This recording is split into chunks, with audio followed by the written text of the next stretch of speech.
అరగంట సరిపోవంత ముద్దాటలో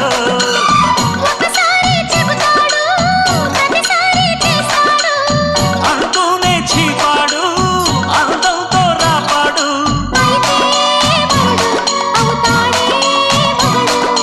అసలే రతివి అవుతావే సతివి